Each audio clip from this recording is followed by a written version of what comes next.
नमस्कार. सतत तुमच्या घरामध्ये गर्दी आहे, माणसं आहेत, आजूबाजू पण तुमच्या शेजारी पाजारी पण माणसं आहेत. येता जाताना तुम्हाला माणसं भेटतायत, तरी सुद्धा तुम्हाला एकटेपणाची जाणीव होते आहे का? या प्रश्नाचं उत्तर जर हो असेल तर हा व्हिडिओ तुमच्यासाठी आहे.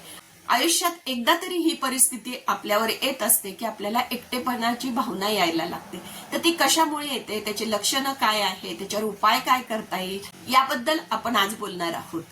तर घरात एकटेपणाची भावना येणं ही काही कमीपणाची भावना नाहीये. हे पहिलं आपण ऍक्सेप्ट केलं पाहिजे की मला आता एकटं वाटत आहे.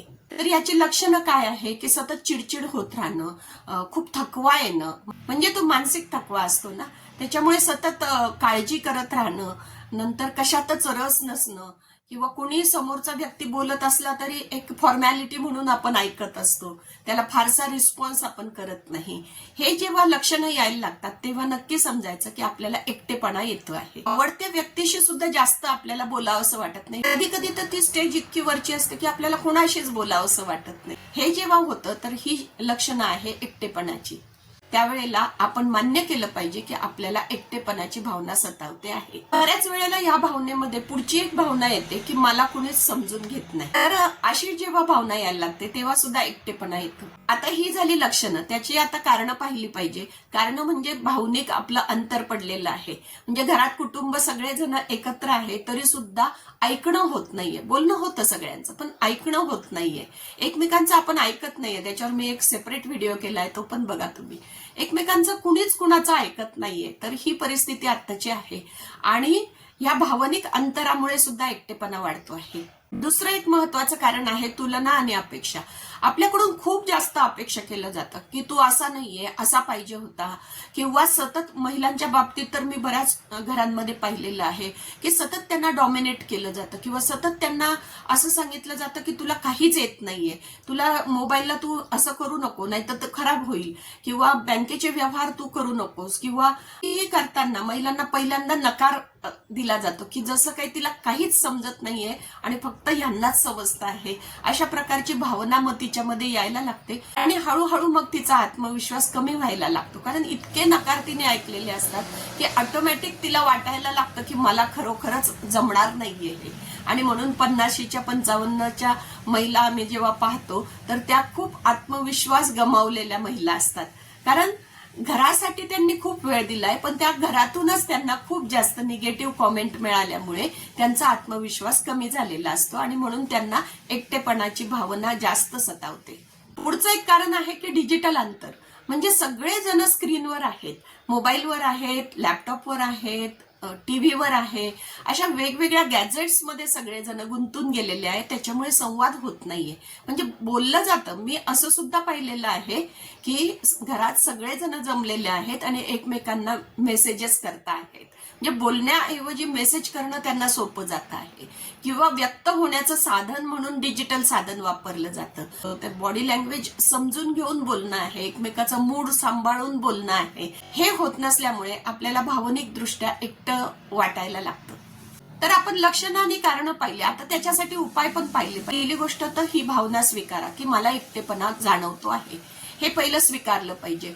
नंतर पुढची गोष्ट आहे की आपण कुणातरी एका विश्वासू व्यक्तीबरोबर बोललं पाहिजे.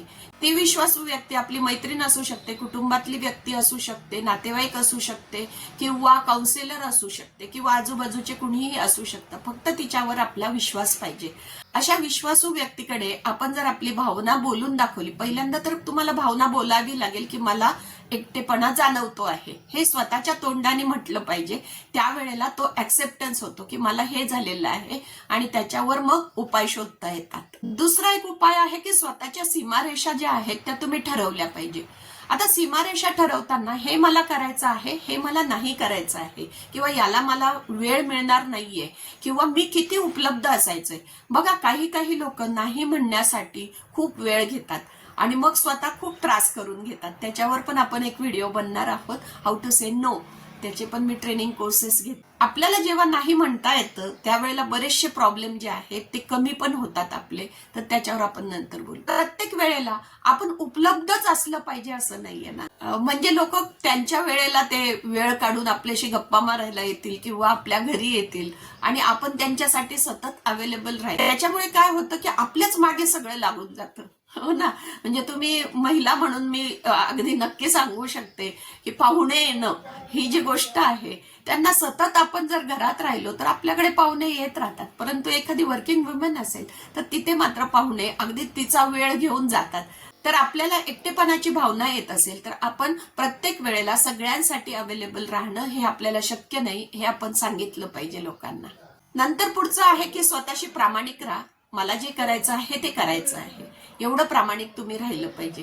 नंतर आपल्या भावना ज्या आहेत त्या दडपून नाही ठेवल्या पाहिजे. जे काय तुम्हाला म्हणायचं आहे, जे काय व्यक्त व्हायचं आहे ते कुठेतरी व्यक्त झालं पाहिजे, कुठेतरी आपण बोललं पाहिजे, कुठेतरी लिहिलं पाहिजे. म्हणजे अजून एक माध्यम तुमच्यासाठी सोशल मीडियाचं तयारच आहे की कुठले तरी तुमचे समविचारी ग्रुप असतात, त्याच्यामध्ये तुम्ही तुमचे विचार जे आहे ते व्यक्त केलं पाहिजे. पण व्यक्त तर केले पाहिजे ना. म्हणजे ज्या वेळेला सोशल मीडिया नवीन आला तेव्हा आपण थंब तरी द्यायचो, आता तेवढं सुद्धा द्यायला लोक काकू करतात. म्हणजे व्यक्त व्हायचंच नाहीये, अशा प्रकारच्या भावना ते दडपून ठेवत असतात. तर तशा भावना दडपून ठेवल्यामुळे सुद्धा ही एकटेपणाची भावना येत असते. आणि बघा ना, तुम्ही प्रत्येकाला समजून घेण्याचा प्रयत्न करत असतात, सतत त्यांना जेव्हा पाहिजे तेव्हा अवेलेबल होतात, जे पाहिजे ते देण्याचा प्रयत्न करतात, पण स्वतःच्या मनाला मात्र जे पाहिजे ते देत नाही.